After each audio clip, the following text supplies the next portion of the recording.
Good morning, everybody. That's better.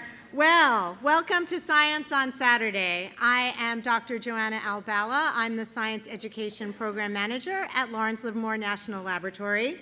And I'm so excited for this year's Science on Saturday's theme, Up in the Air.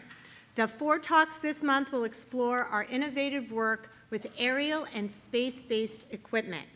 So, without further ado, let's welcome our presenters today.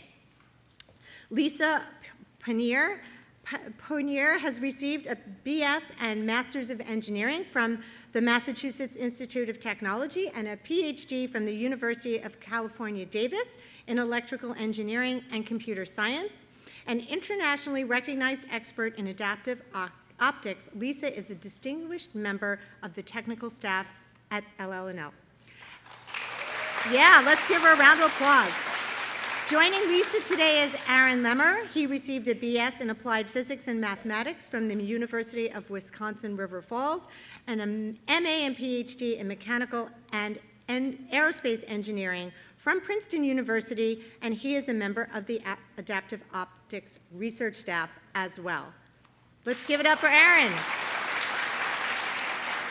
And joining the team today is a veteran of the Science on Saturday program, Tom Scheffler, who received a BS degree in Physics and Applied Mathematics from Western Michigan University and an MA in Astronomy and Astrophysics from the University of California, Berkeley. He currently teaches Physics and Engineering at Granada High School and is a faculty scholar in the Livermore Lab Science Education Program. The title of their talk today is Taking the Twinkle Out of Stars, the Engineering of Adaptive Optics.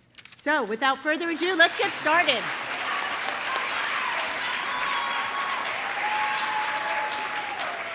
Awesome. Thank you so much. I am really excited to be here this morning, and I appreciate everyone taking time out of their Saturday to attend and hear from us. So a little bit about me. You'll be hearing in this talk a lot about what I do at work. I've been at the lab for 23 years now. I've specialized in adaptive optics. I'm an electrical engineer. I'm not an astronomer. Aaron is not an astronomer either. We're engineers, and we're going to be telling you about engineering today. So you'll hear a lot in this talk about what we do at work, but there's other stuff in life besides work. I love being outside, climbing in piles of rocks, going for a walk in the morning and looking for birds. I also like baking cookies, and I play Magic the Gathering. Aaron?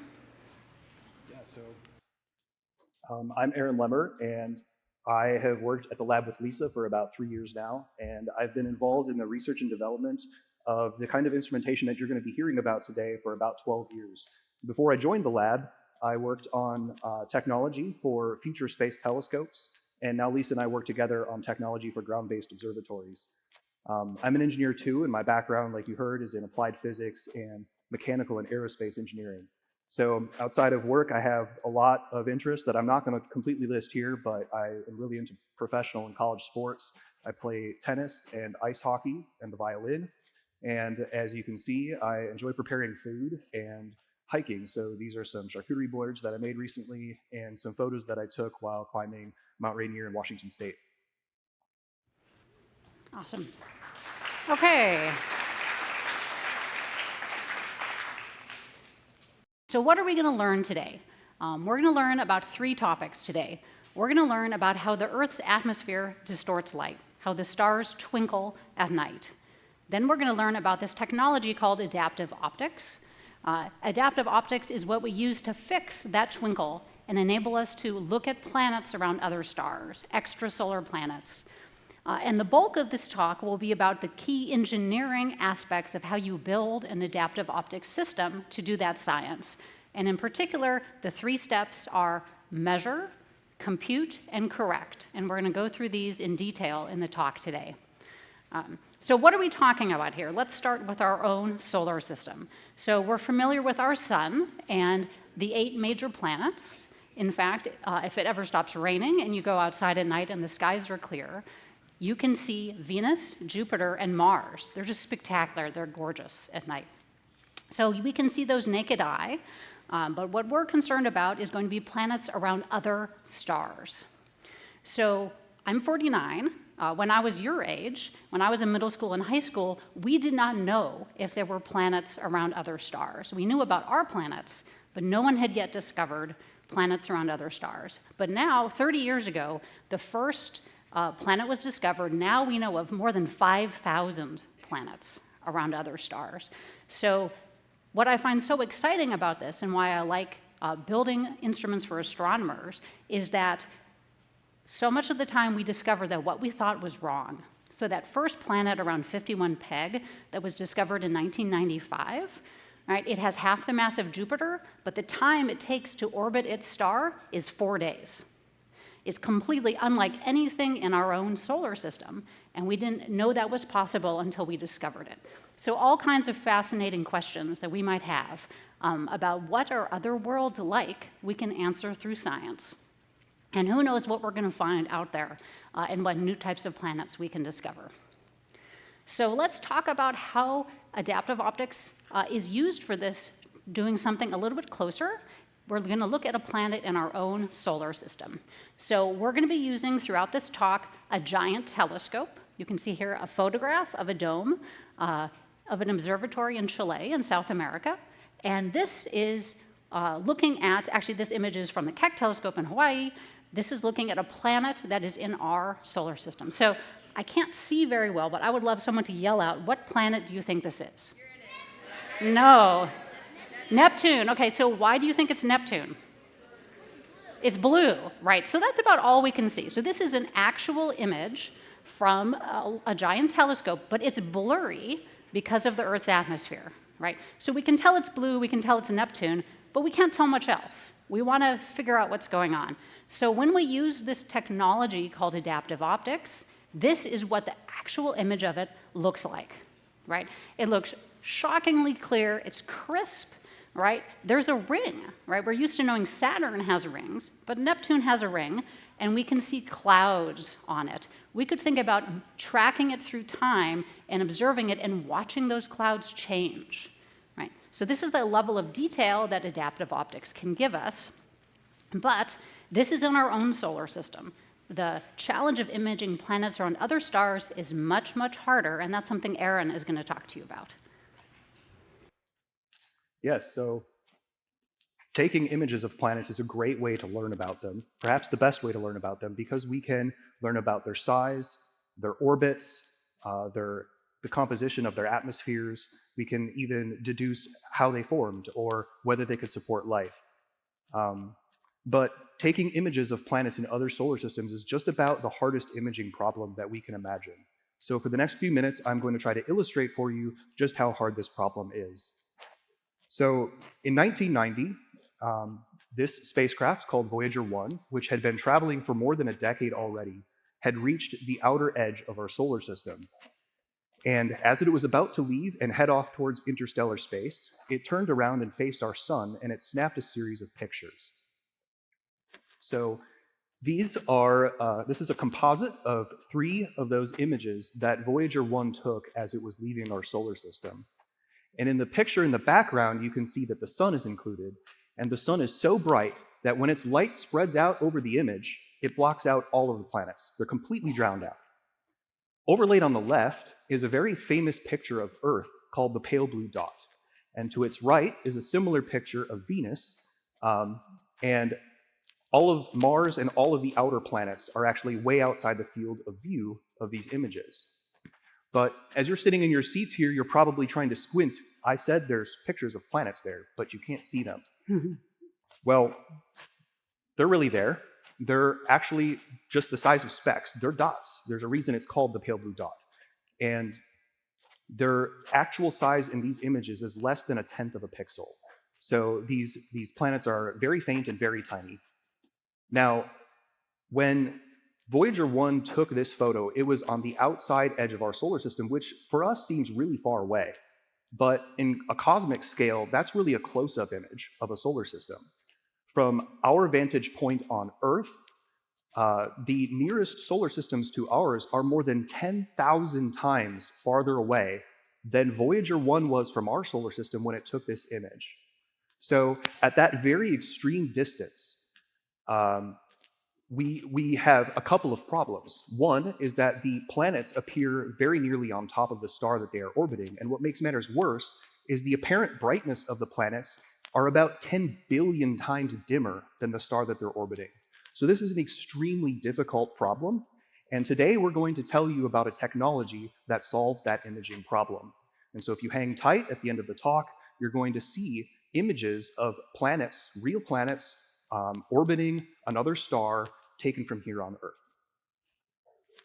So to tell you the story of how this is possible, we're going to follow the journey of starlight as it leaves a distant solar system and travels trillions of miles, dozens of light years towards Earth. And we're going to learn how light travels like a wave, and how these waves of light have wavefronts, and that they arrive at Earth as flat wavefronts, which are then distorted by Earth's turbulent atmosphere. We're going to follow these distorted wavefronts as they enter the telescope, a telescope on a ground-based observatory, and we're going to see how an adaptive optics instrument flattens these wavefronts and makes it possible to do some really incredible, groundbreaking science. So let's start our journey at a distant star and learn how light travels like a wave. And we're going to begin with a wave that we're all familiar with, a water wave.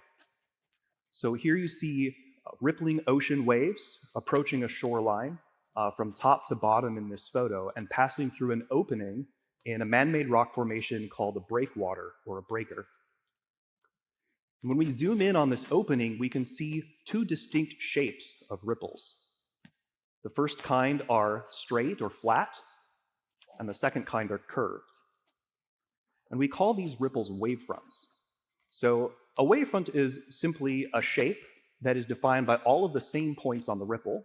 And another way that we can think about this is that every wavefront originated at the same time from its source. So for example, these curved wavefronts originated at the same time when flat wavefronts bent around the opening in this breaker. So the key takeaway here is that wavefronts have shape and they can bend. So in this image that I've been discussing on the left, the breaker's purpose is to calm the water near the shoreline. And when we look at that calm water, we can see that there are smooth wavefronts. Those wavefronts have a very nearly perfect circular shape. But when the water is disturbed, like in this image on the right, we can see that the wavefronts become distorted. They're no longer perfectly circular. So when we've learned that light travels like a wave, and the waves have wavefronts, and that they have shape, and that they can bend. So imagine now you are going to drop a stone into a pond and watch the ripples of wavefronts expand outward. Much in the same way, when light leaves a star, it expands outward in wavefronts. In reality, those wavefronts are spherical, but I've drawn them here as two-dimensional circles. Now, those wavefronts travel trillions of miles, and by the time that they arrive at the edge of Earth's atmosphere, they're effectively flat. So to understand how this is, imagine grasping a marble, and then a baseball, and then a basketball, and then a very large beach ball in your hand. The larger the sphere, the flatter you open your hand. So when we compare this to the wavefronts that are leaving this distant star, having expanded for trillions of miles, by the time they arrive at Earth, they're effectively flat. So next, Lisa is going to tell us about why we like flat wavefronts for imaging objects in distant space, and what happens when they encounter the Earth's atmosphere. Excellent. Okay, so we have these flat wavefronts that are traveling in, and the first thing we have to do is bring them to a focus, right? So for that, we need a lens or a mirror. So we all have a lens, it's in our eye, right? Or you're familiar with a lens in the camera on your cell phone. When those flat wavefronts come in, that lens, or the mirror of the telescope, is going to focus them down to a sharp point. So if the wavefront is flat, no error, this image will be very crisp, and you can see here on the bottom, if we're looking for a very faint planet close into that star, we want that star to be very crisp. So this is our goal. All through this talk, we'll be talking about how we can get flat wavefronts.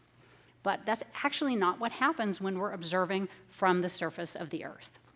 So these wavefronts have traveled, they're perfectly unperturbed, they come into our atmosphere, and then they're distorted.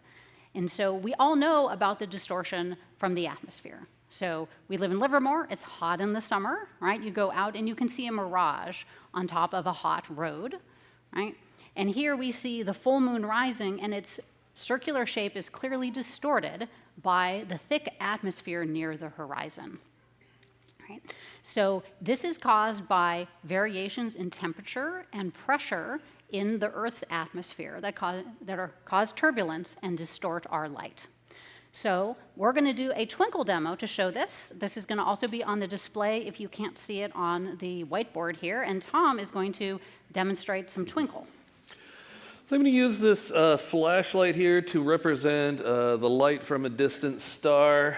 I could shine the flashlight directly at my screen here, but I'm going to pass it through a lens. Lisa just mentioned that we take our starlight and pass it through a lens, so that's what I'm doing right here. So here's the lens, and then mirror reflects the image onto the screen. So this represents a pristine image. Could be of a star, could be of a planet, something trillions of miles away. This light travels this incredibly vast distance, containing within it this beautiful image, and it's only at this last few moments that this light passes through our turbulent atmosphere, which I can simulate with a little beaker full of water here, and it's this turbulent atmosphere which puts the twinkle into the star. So, pristine image through a vacuum, distorted image. Sharp, twinkle, twinkle, little star. Thank you, Tom. Thank you. That's great. Okay, so what does that distortion look like to our flat wavefront, right? That distortion caused by the water or caused by the Earth's atmosphere, we're going to represent with this kind of squiggle here around flat. And so it just represents how the light is not traveling together, it's now out of phase. So when it comes in and it comes through the lens and is brought to a focus, it is blurred, so any faint planet close into that star would be lost. We would not be able to see it, and that star is twinkling. So this is how we're going to represent this distortion from the Earth's atmosphere. Right? So now we've got to the adaptive optics part. We've explained how the light gets here, how it is distorted, but how does adaptive optics work? So we're going to, for all of this talk, be using giant telescopes. So again, this is this photograph of the Gemini South Observatory in Chile. It's up on a mountain at about 7,000 or 8,000 feet. It's a giant telescope. It is 8 meters across, so you can see the reflective mirror in the middle. So if you played volleyball in PE, 8 meters, this mirror would just fit on your side of that volleyball court. That's how big it is, right? So does anyone want to tell me, why is this telescope on top of this remote mountaintop? Just shout it out. I hear light, yep. So the Earth's atmosphere, so there's less atmosphere, right? We all know if we've gone skiing in Tahoe, we've gone hiking in Yosemite, when you're at 10,000 feet, it's harder to breathe. There's less air, and that means there will be less aberration. It's also incredibly dark there. I've been there, it's gorgeous, right? It's also dry. So it's really remote. It costs, $500 million to build instruments and telescopes like this. But that's why we put these giant telescopes on top of these remote mountains. So there's our giant telescope, and we're going to look inside that dome. So if you look here on your right, this is that blue octagon. That is the back of that giant 8-meter mirror. Those little blue boxes on the bottom, that's where our adaptive optics instrument goes. It actually hangs off the bottom of this giant telescope that is looking out through the slit in the dome. So here's a photograph. This is from about 10 years ago. This is me and the head of our project, Bruce McIntosh. We're standing underneath the giant mirror in front of our adaptive optics instrument. So in 2014, we delivered a system that was the most powerful astronomical adaptive optics system at that time that had ever been made. And it was for imaging extrasolar planets. So we're standing in front of it. On the right here, this is Darren Dillon, one of our optical engineers. You can see he's fixing something in our clean room while we were building the instrument. So this gives you an idea just how big one of our AO instruments is. It's actually fairly small compared to that giant telescope. So we have these key engineering steps for adaptive optics. We're going to take these distorted, squiggly wavefronts, and we're going to measure them with a technology called a wavefront sensor. We're then going to compute information and correction from it with a technique called using an algorithm. And then we're going to correct it with a deformable mirror with the goal of making those wavefronts flat to take the twinkle out of the star. Right? So all of these steps are happening in our adaptive optics instrument that is hanging off the back of our telescope. So Tom's going to talk us through how this kind of control system works with a demo. Well, if you think back a moment ago to the twinkle, remember how quickly the image changing, it was fluctuating really quickly. Stars twinkle at a very fast pace. We absorb light from them in our telescope at a fast pace, which means we have to adapt quickly and continuously. So the trick to adaptive optics is not dissimilar from trying to keep a broomstick balanced vertically in the palm of my hand. I can do it, sort of, but if I'm not quick and if I'm not continuous, then I lose control of what's going on. So just as I need to be quick and continuous, adjusting where I'm standing, where my hand is, we have to do the same thing with an adaptive optics system. Thank you. Okay, Aaron? All right, thanks, Tom. So just to reiterate, we have these lovely flat wavefronts entering our outer atmosphere, but they get distorted by the atmosphere, and that's those orange squiggles that you see at the top. They're entering our telescope. They're getting collected by the giant primary mirror on the backside of that blue octagon and sent into our adaptive optics instrument, which is in those human-sized blue boxes hanging off the back of the telescope. So let's start with the very first step of the adaptive optics system and learn how we measure the shape of those distorted wavefronts. And before we get into that, I'm just going to reiterate briefly, revisit what happens with a flat wavefront inside an imaging system. So like we've heard, every imaging system has a curved optical element, either a lens or a curved mirror, and its job is to collect the light and bring it to a sharp focus. So we've heard about our eye and how the lens in our eye brings light to a sharp focus and creates an image on our retina. And we are talking today about how inside a telescope, a large primary mirror collects light, sends it to a camera which has a lens in it. It gets focused onto a detector and produces images. So the key thing to take away here is that when these flat wavefronts come in, they're brought to a very sharp focus. Now, the goal is to measure these distorted wavefronts coming in from the atmosphere. And the simplest kind of distortion that we can invent or think of is a tilted wavefront. So that's what we have here. When this video plays again, you'll see some tilted wavefronts. Now, a tilted wavefront is still technically flat. So when it's brought to a focus through a lens, it still comes to a sharp focus. But what's different here is that as the angle of those tilted wavefronts, as their slopes, just like you hear about in math class, those slopes change, the focus spot moves back and forth below.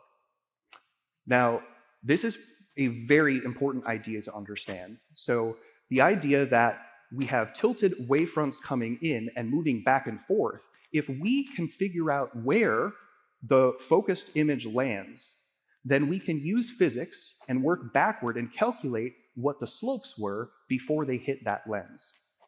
So I said that we are going to try to make a way to measure more complicated wavefront shapes than just tilts. And we can do that. We have a clever engineering solution, and it uses this very idea that tilted wavefronts produce a moving or sliding focused image as a building block to make a wavefront sensor that can measure more complicated shapes. So here's that clever engineering solution. We're going to replace one wide lens with many smaller lenses that we're going to call lenslets. And this is very much like a fly's eye. Here, I have just copied and pasted that same tilted wavefront animation that you saw before 4 times to give an impression about how this works. So just like before, each lenslet collects light and brings it to a sharp focus below.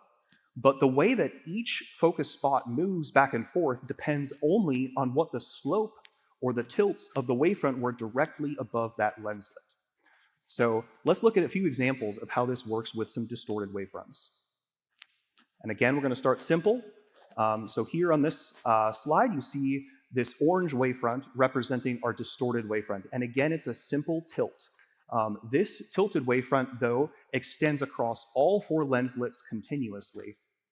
And as we watch each of the lenslets bringing light to a focus, we can see that the wavefronts above each lenslet track the overall wavefront slope correctly, and the spots that are focusing move back and forth.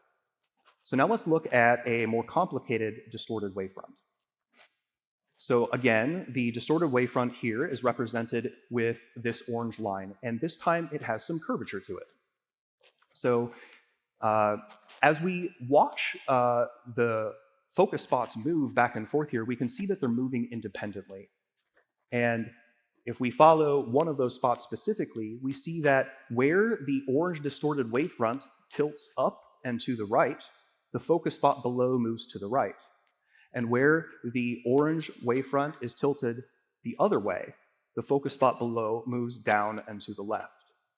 So remember that really big idea from just a moment ago, where I said that if we know the movement of these focus spots, we can back out, calculate what those tilts are above the lenslets. Well, all we need to do is place a detector of a camera beneath these focus spots, and we can work with that. So this is an example of a completed wavefront sensor. This is the final component we need, and I've added a camera with pixels below each of the focus spots. So before I explain really how this works, I'm going to talk a little bit about the kinds of cameras that we use. We use very advanced cameras. As we saw in the Twinkle demo, the atmospheric turbulence is changing very rapidly. So we have cameras that can take images at tens of thousands of frames per second. And when cameras operate that quickly, they have to operate in very dim conditions because they don't have a lot of time to collect very much light. So these cameras are very, very special cameras. So let's take a look at how this works. The way that we have designed this wavefront sensor is so that the pixels line up with the focus spots below each of the lenslets. And when the wavefront is flat, the focus spots are split over neighboring pixels, and those pixels are illuminated equally, and that's the turquoise color. When the focus spot moves one way or to the other, then the pixels are illuminated unequally, and we can use that information. So, for example, as one of these focus spots moves to the left, more onto one pixel, that pixel collects more light, and it becomes brighter. And when it moves off the other pixel, it collects less light and becomes darker. So this idea is how we can begin to imagine computing what the shape of the wavefront is. So we are going to use this information about the relative brightness of the pixels to deduce the location of these focus spots, and then from the location of the focus spots, we can use physics to calculate the slopes, and those slopes turn out to be very good approximations to that overall orange wavefront. So next, Lisa is going to tell us about an algorithm that takes this information about the relative brightness of the pixels and computes the location of the focus spots and helps us calculate our wavefront. Thank you. Okay, so now we're to the compute step, and we need to measure what's happening on this giant mirror. Again, this mirror is 8 meters across. We don't actually have a sensor that is 8 meters across. We have one that's much smaller. So you can see the person there next to the central obscuration, the shadow that gets cast on the mirror. So we're going to take our lenslet array. So all those diagrams that Aaron showed were one-dimensional, right? But in reality, we have 2 dimensions. So we're going to be looking at that pupil, right? Just like the pupil of your eye, where the light comes into the telescope is called a pupil. And we're going to put this fly's eye grid of little lenses on top of that. And the way that works optically in the telescope is that light is re-imaged, and our sensor with our little lenslets is about the size of a coin, right? The individual lenses might only be 1 millimeter across. So that huge 8-meter image is changed in size, demagnified, and is put onto our lenslet array. And so that array of lenses forms an array of spots. The diagram that Aaron talked you through just showed a line out, a line of spots. We actually have a 2-dimensional pattern, this grid like polka dots. All of those spots are going to move. So let's look at this video. This is data from a real system. So this is a system that we built recently that went up on Lake Observatory near San Jose. You can see that if you're driving on 680. You can see the dome. And this is that grid of spots. I'm going to play the movie. We're looking up through the Earth's atmosphere at a star. So what do people see in this movie? Right, so it's twinkling, right? So we're looking at a star. So even in this sensor, the Earth's atmosphere is causing those spots to twinkle, right? They're moving. That's what we want to measure. And you can see this kind of faint, in and out in the background, kind of like static on an old TV, right? That's the noise Aaron talked about with these very expensive, fast detectors. And so can anyone see that pattern that's moving in? It looks like something's kind of streaming in from the top to the bottom. Can you see that, right? So we'll hear more about that now. You can actually see the wind blowing and changing how these spots move. So this is what our computer is going to analyze, and we have frames at least 1,000 times a second, sometimes 10,000 times a second, and we have to process all of this information inside the computer. So let's talk through how that happens. So these are pixels on our detector, just like on your camera, on your cell phone. Let's zoom in on one spot. So our challenge is to figure out where is that little image of the star within that small region of pixels. And as Aaron described, where it is will help us figure out what the wavefront is doing in that location. So this is going to be our challenge. How do you take those 4 colored pixels and calculate where that star is? So we're going to do this with an algorithm. So an algorithm is simply a process for doing a calculation. If you're taking AP Computer Science and you're learning about sorting, sorting is an algorithm, right? There are different possibilities. If you're still in middle school in math, maybe you've learned the quadratic formula for finding roots. That's an algorithm. It's simply an established process for doing something. So our algorithm is called the center of mass. And this is basically like a scale or a teeter-totter, and it's going to try to figure out where is most of the light. So the color of each of these pixels represents how much light we received. You can think about this, how many photons came in and hit the detector. So we can see on the left, we want to see, if we want to measure where the spot is left to right, we're going to add together the 2 pixels on the left-hand side. Then we're also going to figure out how much light is on the right. That's just adding 15 and 5, right? So that tells us how much light is on each side. What we want is the difference between them. That will tell us how much more light is on one side than the other. If these were the same, that answer would be 0.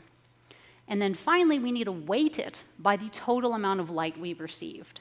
In this case, it conveniently sums to 100, and this gives us a ratio.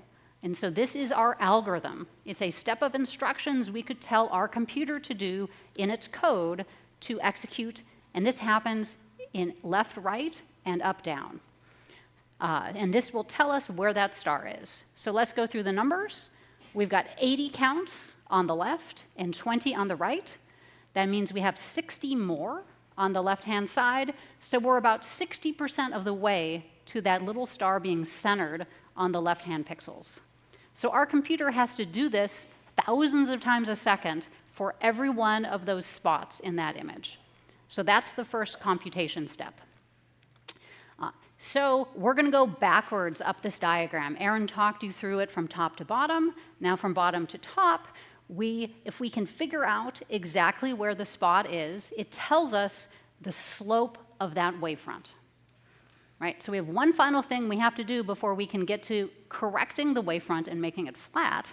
We have to figure out how those are stitched together, because they're just individual measurements. So each spot will give us a number, a slope, and we stitch them to make a smooth wavefront. In this case, it's a simple tilt, but it could be more complicated. And in reality, we have a two-dimensional array of these tilts that are going X and Y and up and down, and we have to stitch them all together to fit. So this is a whole nother step that has to happen. And so once we do that, we can then actually correct the wavefront, and Aaron's going to tell us how we do that. Yeah, so we have these two steps. We have measured the wavefronts, the distorted wavefronts, and we've calculated what their overall shape is. So the goal, remember, was that when we get focused spots with flat wavefronts, then we have good images. So the goal is to flatten our distorted wavefront. So this is the job of the third step, which is to correct the wavefront, and that's the job of a device called a deformable mirror. So the word deformable just means able to change shape. So a deformable mirror is a mirror whose reflective surface is capable of morphing to match the shape of an incoming distorted wavefront. So if we watch this little animation here, this is just a flat deformable mirror, and so it shouldn't be able to do anything. And as we watch the distorted wavefront come down, when it reflects, it just has the opposite shape, but it's still distorted. Now here we see the posts on this deformable mirror, cartoon, pushing and pulling on the surface of the deformable mirror. And as we watch the video go, you see that when we set the shape of the deformable mirror to perfectly match the incoming distorted wavefront, the reflected wavefront is flat. So I'm just going to let this play one more time. So the idea behind a deformable mirror is pretty simple. But in reality, when we want to engineer a device like this, it's really important that these corrections happen very quickly, very precisely, and that they do a very good job of matching the shape of the distorted wavefront. And this is what makes the technology very difficult to design. So before I show you some examples of real deformable mirrors, Tom has a demo for how this works. This is my student, Peter. Come on out. One of my top physics students this year. Thank you very much. So just want to give you a visual idea of a deformable mirror. So here's just a sheet of mirror paper. It's pretty flat right now, so it would reflect flat wavefronts as flat wavefronts. But if a warped wavefront were coming in, we would want to actually distort or change the shape of this mirror. We might poke it, bring it forward. We might grab it and pull it back a little bit. But we're physically poking and prodding, pushing and pulling on a surface like this in order to make the warp of the surface match the warp of the wavefront coming in. Oops. What's that? So let's take a look at some real deformable mirrors. Deformable mirrors come in all shapes and sizes. And this is an example of an experimental prototype made with a magnetic liquid. And I spent several years during my PhD building and characterizing this prototype. What you can see here is that as the strength of magnets underneath the cup of liquid are changed with electric controls, that the surface height of the liquid is adjusting. So I'm just going to let this play for a second. There's a few things that you're going to see in this video. There are 7 magnets underneath this cup, 1 in the center and 6 around the edge. And you can see them turning on individually, you can see them turning on together, and you can see them turning on gradually, and the shape of the liquid responding.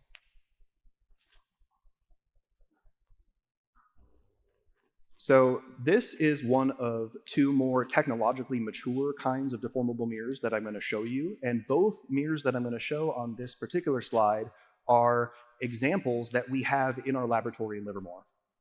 So I said they come in many shapes and sizes. You can see that this deformable mirror is about the size of my hand. That's my hand, and it's square in shape. And it actually weighs more than 10 pounds. This thing's very large. It's about this big. And the surface of this mirror, you might be wondering, why doesn't it look like a mirror? Why doesn't it look reflective like the one that I have in my bathroom? And that's because this mirror is designed to reflect colors of light that we can't see with our eyes. So that means that this mirror actually appears transparent to us. And because it's see-through, that actually helps for the purpose of this talk, because you can see the posts behind the surface of the mirror that push and pull on it. These posts are made with a very advanced ceramic that when you apply an electrical signal to them, they change length.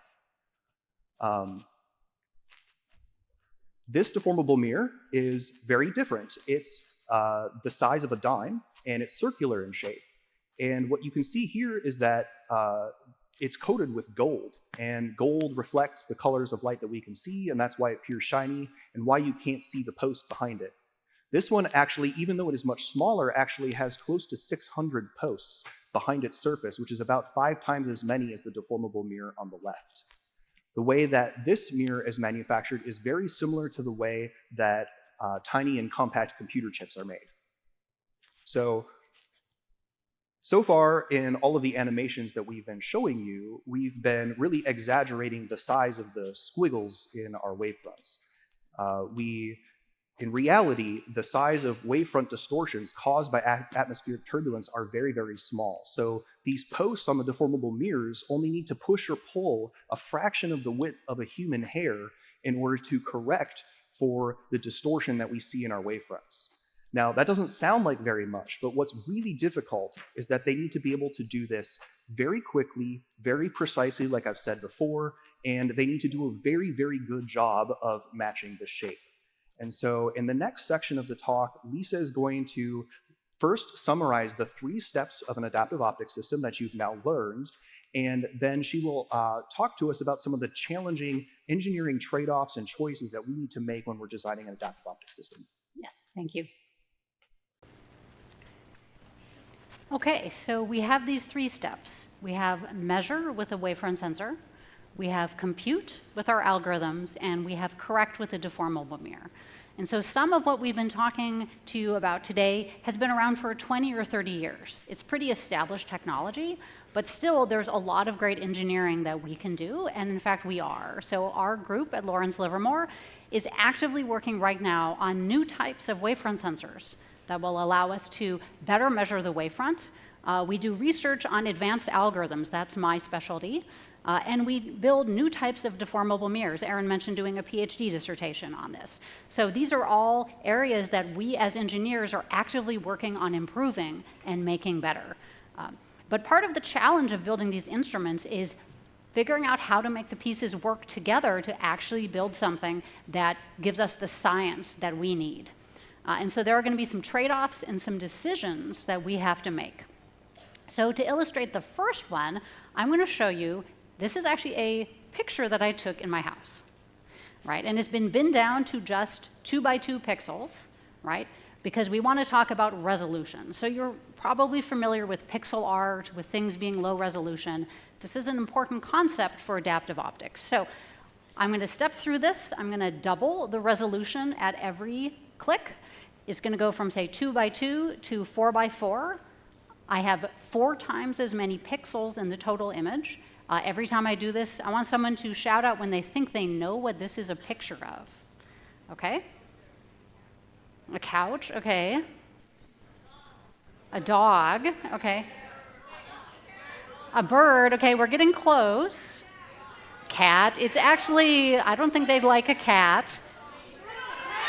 It's a hamster, yes, I heard you. This is our hamster, right? This is Coco, our hamster, and look at her, she's all crisp. So it took you a while to figure out what's going on, right? You need to have enough information to see what the details are. So we're not imaging hamsters with our adaptive optics system, right? We're imaging planets. But this resolution concept applies exactly to our deformable mirror and our wavefront sensor. So this here, remember, this is our entrance pupil of our telescope. It looks like a donut because there's a mirror that casts a shadow in the center. This is a simulation of what the actual wavefront looks like from atmospheric turbulence. So we saw those lineouts, like the squiggle, right? And we saw the spots. See how those spots match up with that donut pattern, right? You can think about each dark point here as being something that goes up, and each light point as being part of that squiggle that's down, right? So this is the two-dimensional atmospheric turbulence. This is the physical shape we want our mirror to make. So to do the best possible job correcting it, we'd want to have lots of information. But you can see in that movie I showed you, we only have about 12 or to 16 little lenslets and spots across. That's what the turbulence looks like when it's represented by our sensor and corrected by our mirror. So we've captured some of the smooth structure, the slow variations in this, but we're losing that detail, right? So this gets us to how that would work on our mirror. And Aaron, did you want to go over and help with this? So we're going to look at the mirror about how we might actually make more detailed Here, shapes. let's hold it. And Peter, go ahead and stay out here because we're going to need as many hands as we can get. So I mentioned before, I can poke, I can prod, I can pull, but the more hands we have poking and prodding, the more we can change the shape of the mirror in a rapid manner in many, many details. And this is what we need to do. We need to very quickly have the poking and the pulling match this distortion that's coming in. Yep, thank you. Okay. So we saw that on our mirror. So we now have a trade-off that we have to make. So we're engineers, right? There are always trade-offs. You don't get something for nothing. So if we look and we have a system that has fewer measurements in it, we know that in terms of measurement, that's bad. We want more detail. But in terms of our computation, that's good. It's quick. There's not a lot of spots to calculate, right? And also in terms of our mirror, it's easier to make a mirror that has fewer posts. But our scientists say, no, we want a system, and this happened on our instrument, right? We say we want to build a system that's 10 times better than anything before. We want to have 10 times more measurements. So that's easy for making the sensor, but all of a sudden, that's a really challenging problem for the computation and the correction. So on our project that went to the telescope in Chile, for the computation, we couldn't do it. It was 45 times too much computation for the computer. We had to come up with new algorithms to enable it to even be possible. And for our mirror, we didn't have a mirror didn't exist that had enough actuators. We had to actually work with the company for several years to develop a new mirror that would work for our system. So there are always trade-offs, right? And that's part of the fun of designing these, is working with the scientists and the engineers and making this happen. So why do we care, though, about the computation? Why does it matter that it takes a long time? And that is because, as Tom showed with the broomstick demo, the Earth's atmosphere is dynamic, and we are trying to keep up with it. Right? This is adaptive. This isn't a single measurement. We're adapting thousands of times a second. And the Earth's atmosphere is changing. Right? This is a movie. We see the wind blowing clouds across. It will blow that turbulence. You saw that in the image, looking up at the star. You could see this pattern flowing down across. That is from translating turbulence. So the atmosphere is dynamic, but what we do takes time. So we're going to take measurements. We have to actually record that image on the camera and transfer that data into the computer. That takes about 1 millisecond. So that's 1,000th of a second. Once that data is in the computer, we have to do those calculations. We have to find where the spots are, right, and stitch the wavefront together. That might take half a millisecond. Right? And then finally, we have to send those commands to the deformable mirror, and that mirror has to move and get to that shape. That might take 1/10 of a millisecond. So all told, it might be 1.6 milliseconds. So that sounds really fast, right? That sounds like, oh, that will be really quick. That's what we need. It turns out the atmosphere is changing, and there's a delay.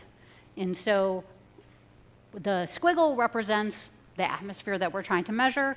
When we start with that wavefront sensor image, and we go all the way to the correction step in that 1.6 milliseconds, the atmosphere has changed. And it's incredible, but it turns out for extrasolar planets that this delay, this really tiny fraction of a second, this delay is the biggest source of error in our system when it comes to looking for extrasolar planets.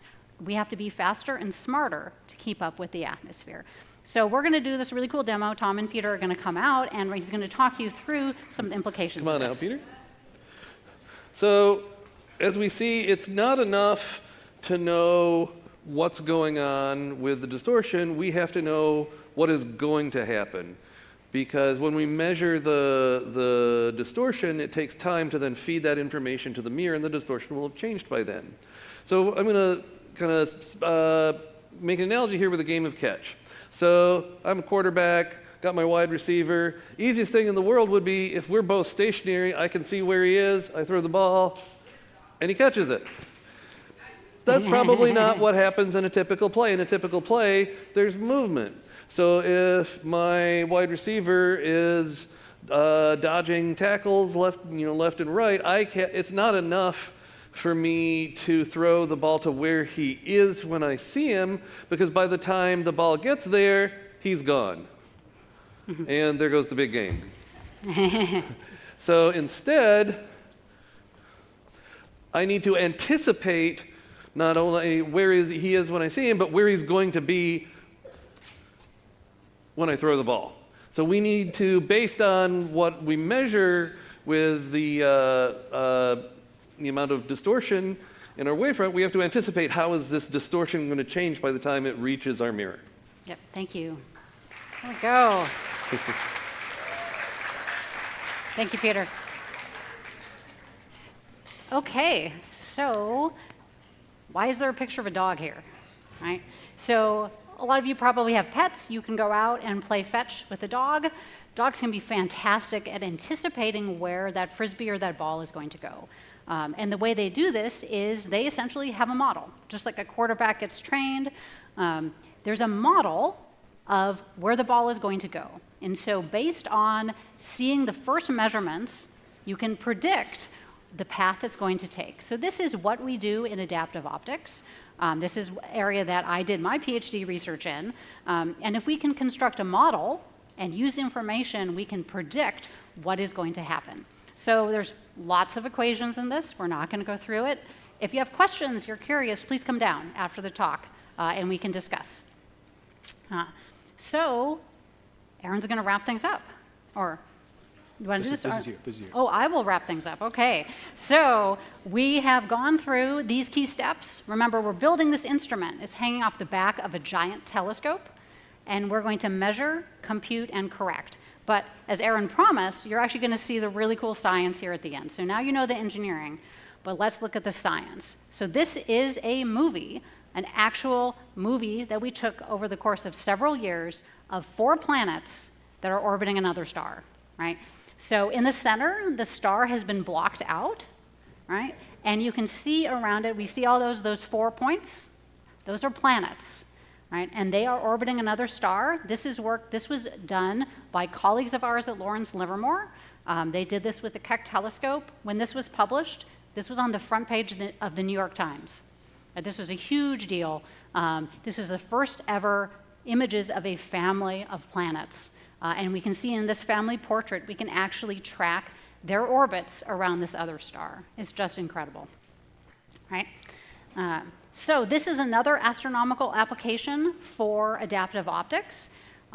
There is a black hole at the center of our galaxy. We can't see it, right, because it's not emitting anything, but we can tell that it's there. So this is, now these dots, these are not planets, these are stars. The center of our galaxy around the star symbol is Sagittarius star. That's the black hole. So let's watch this movie. It starts in 1995. The initial data was taken with the Keck telescope, again, an AO system that Livermore helped build.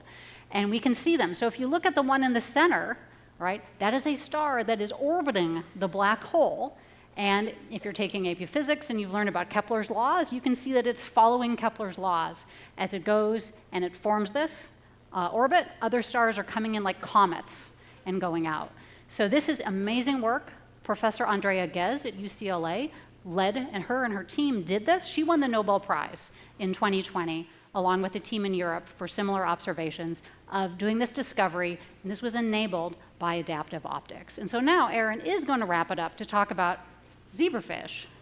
Yeah, this is a little out of left field. So sometimes when, and oftentimes actually, when really groundbreaking technology is developed, very smart people find applications for it in completely different fields. Sometimes a solution that one group of people develops is very applicable to other teams, and they're just waiting for that solution to come, and they don't know what it is, but it appears in this other field and it gets adapted. So today we have been talking to you about how wavefronts of light can get distorted by the turbulent atmosphere in Earth's atmosphere and before they enter a telescope. But much the same way, wavefronts of light can get distorted by the fluids inside the cells of living organisms before they enter into a microscope. And so very recently, in the last couple, like 10 or so years, adaptive optics has found a lot of uses in microscopy. And so the reason that there's a zebrafish here is you can actually go on YouTube and find videos inside the living brain of a zebrafish, and all of those videos were taken with adaptive optics. So let's wrap up. What have we learned today? Today we've learned that wavefronts, light travels like a wave, and wavefronts leave distant stars, and they travel trillions of miles to Earth's atmosphere, and they end up distorted by the atmosphere. And that this is why, to us, the stars appear to twinkle. We've learned that adaptive optic systems are designed to flatten the wavefronts and correct that distortion and make it possible for us to do things like very, very difficult imaging problems, like taking pictures of planets orbiting nearby stars. And we've also learned that the 3 key steps of engineering an adaptive optics system are to measure the distorted wavefront, to compute the shape of that distorted wavefront and the correction that needs to be applied to the deformable mirror with advanced predictive algorithms, and finally to apply that shape on a deformable mirror and correct the wavefront to be a flat one. And so on behalf of Lisa and myself and Tom, thank you for listening.